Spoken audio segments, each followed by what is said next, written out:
Aujourd'hui est un jour spécial. J'ai 20 abonnés sur ma chaîne. Donc on va dire que fin juillet, je passe à 50 abonnés. On est d'accord? Si vous n'avez pas YouTube ou quoi que ce soit, je ne veux pas de cette excuse. Vous créez un compte et vous abonnez. Voilà, c'est pas plus compliqué, hein? Parce que entre nous, je sais que vous aimez ce que je fais. Et pour fêter ça, je fais la vidéo que je vous avais promis dès le départ, donc la vidéo sur les huiles, mais je vais l'agrémenter aussi d'un petit soin du visage.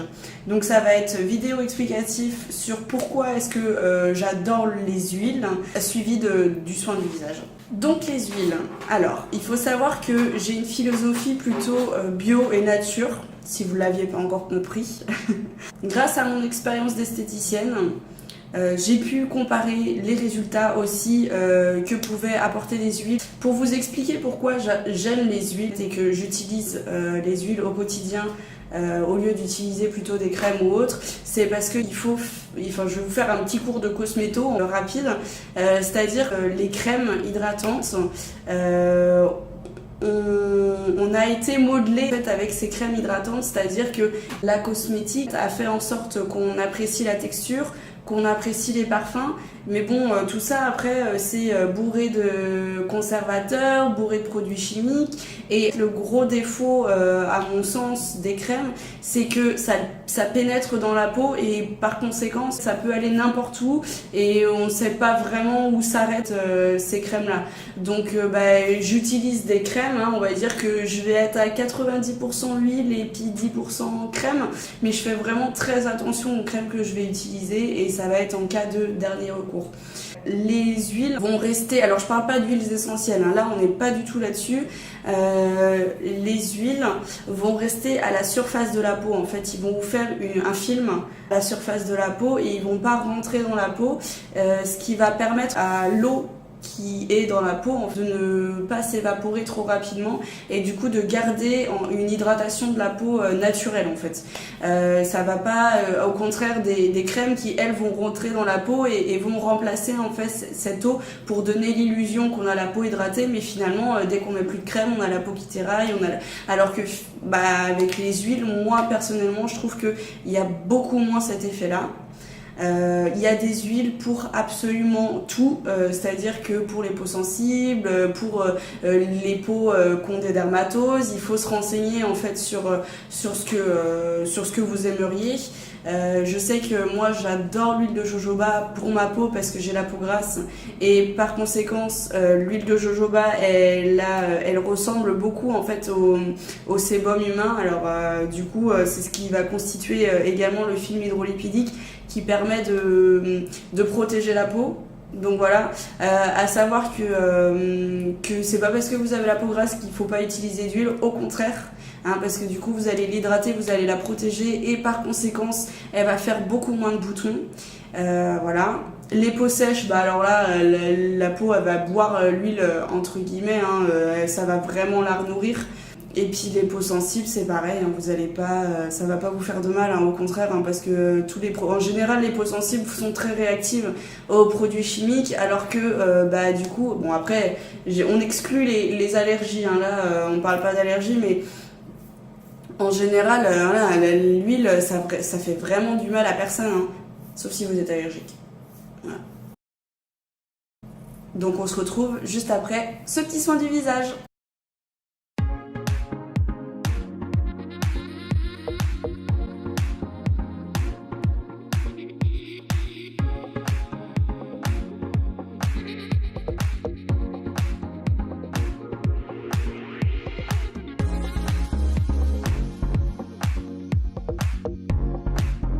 Je commence toujours mes soins du visage par faire mes points noirs. Je le fais en début de soin parce que je trouve que franchement ils sont vraiment plus faciles à retirer qu'une fois que le gommage est fait, la peau est bien plus serrée et les points noirs sont moins faciles à extraire. Donc voilà, donc pour ce faire, je me suis munie d'une petite serviette que je vais humidifier d'eau bien chaude. Et je vais laisser poser quelques minutes, quelques secondes sur mon visage pour bien ouvrir mes pores.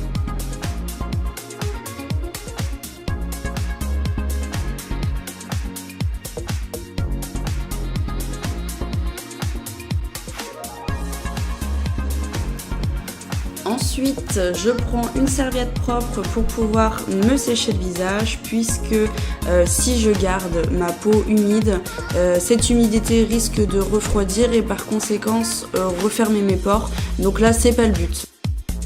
Je me suis munie d'un mouchoir que je déchire en deux et que j'enroule autour de mes doigts. Ça, c'est la manière de faire la plus propre et finalement, c'est aussi la manière de faire la plus accessible à tout le monde.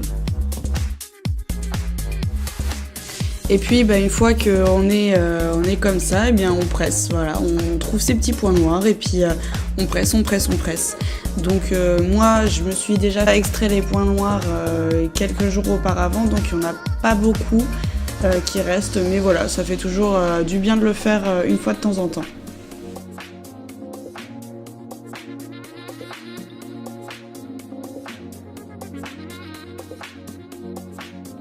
Maintenant je me lave les mains, c'est tout bête mais pendant ce soin du visage, mes mains ça va être mon outil primaire et par conséquent il faut impérativement qu'elles soient propres parce que vous pouvez pas nettoyer votre peau avec des mains qui vont être couvertes de bactéries, de microbes, de germes et qui vont peut-être potentiellement pouvoir vous transmettre des dermatoses. Pour un souci d'hygiène maximale, on va se laver les mains et puis pouvoir envisager un soin du visage en toute sécurité.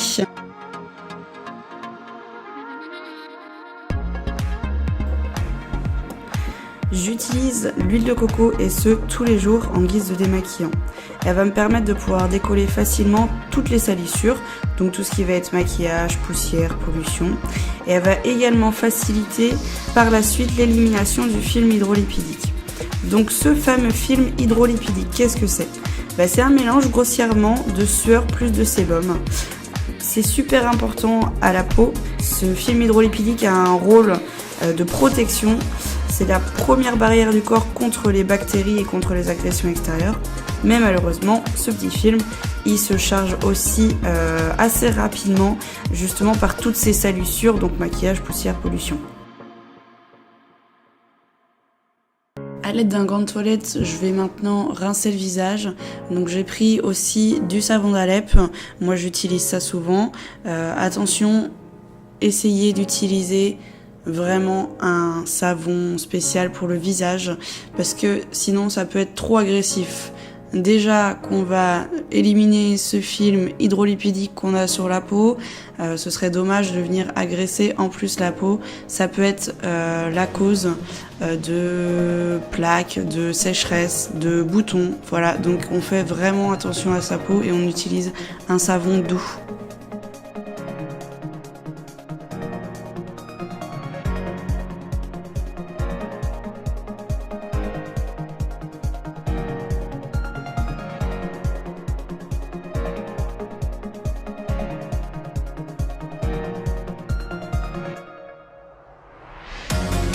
On va passer à une étape qui m'amuse beaucoup, donc c'est le gommage.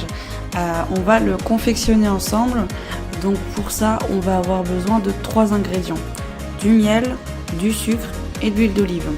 On va prendre une quantité de à peu près une petite cuillère chacun et puis on va mélanger ça ensemble pour que ça puisse faire une pâte.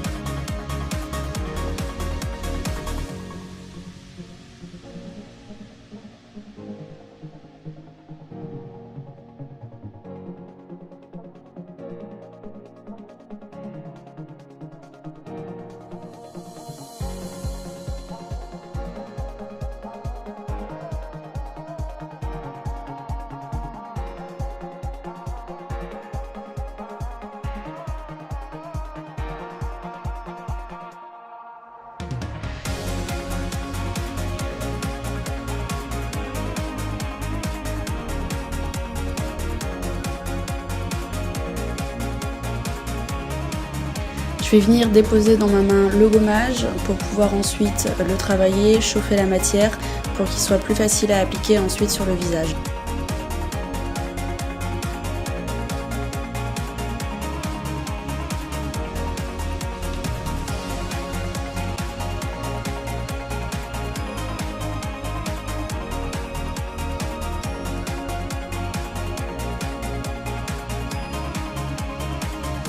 Je vais venir travailler le gommage sur le visage de bas en haut en mouvement circulaire On va répéter cette action 3 fois et on va surtout faire attention à ne pas gommer le contour des yeux car il n'a pas besoin, c'est une zone très sensible. On n'a plus qu'à rincer.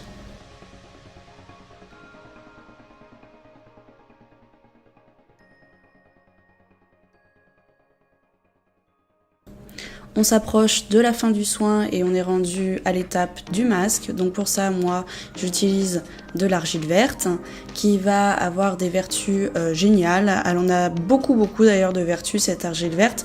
Mais on va se contenter d'expliquer celle pour le visage. Donc en fait, l'argile verte, elle va avoir un pouvoir de cicatrisation. Donc elle va aider à cicatriser les petits boutons. Elle va prévenir aussi les infections, donc éviter les petits boutons.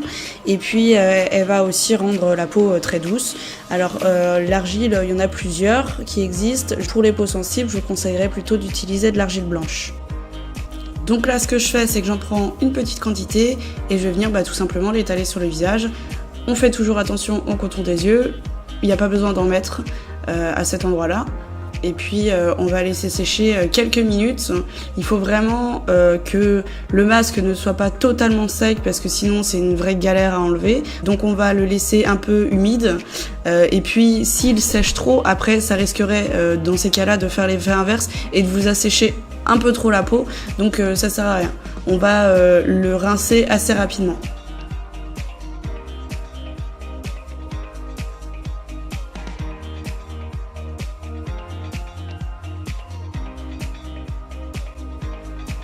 Là, je sens que le masque commence à sécher et tiraille un peu la peau, donc c'est signe qu'on va bientôt pouvoir l'enlever.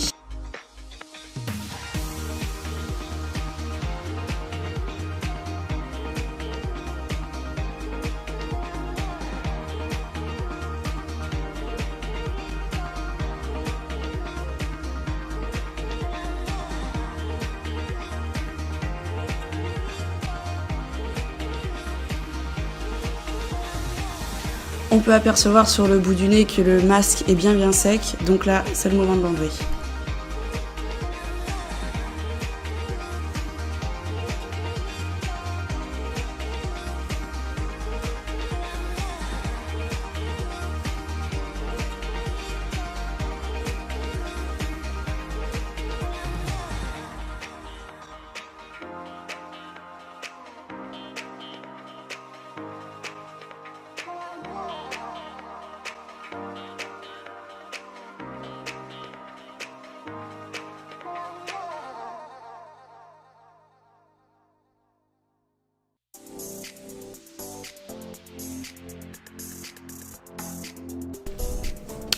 On arrive à la dernière étape, donc ça va être parfaire le nettoyage et puis hydrater la peau. Donc pourquoi je dis parfaire le nettoyage? Parce que après un masque, on va venir toujours rincer avec autre chose que de l'eau, puisque l'eau est très calcaire. Donc en fait, on va utiliser une hydrolat qui va pouvoir permettre de rincer les résidus de calcaire qui puissent rester, et puis également si jamais il reste quelques endroits où il y a du masque, et du coup on est sûr comme ça qu'il n'y a plus rien. Donc moi j'en utilise deux. Un qui est l'Achillée millefeuille, c'est une plante qui va être reconnue pour ses vertus apaisantes pour les peaux sensibles, et puis le bleuet, donc une hydrolat de bleuet que je vais utiliser spécifiquement pour le contour des yeux, qui aussi est utilisé dans la cosmétologie pour le contour des yeux, parce que voilà, peau très sensible, donc il faut en prendre soin. Et le bleuet du coup est génial pour ça. On arrive à la fin du soin et donc à l'hydratation. C'est là que va intervenir mes fameuses huiles. Enfin, si vous comptez bien, j'en ai utilisé 4 pour le soin du visage, comme quoi on peut faire des miracles avec les huiles. Pour le visage, j'utilise l'huile de jojoba qui est géniale. Elle va avoir un rôle de protection vraiment top, puisque c'est l'huile qui va se rapprocher le plus du sébum humain. Et pour le contour des yeux, je vais utiliser l'huile d'argan, puisque elle a des vertus qui favorisent le ralentissement cellulaire, donc c'est-à-dire que c'est en prévention de mes futures rides.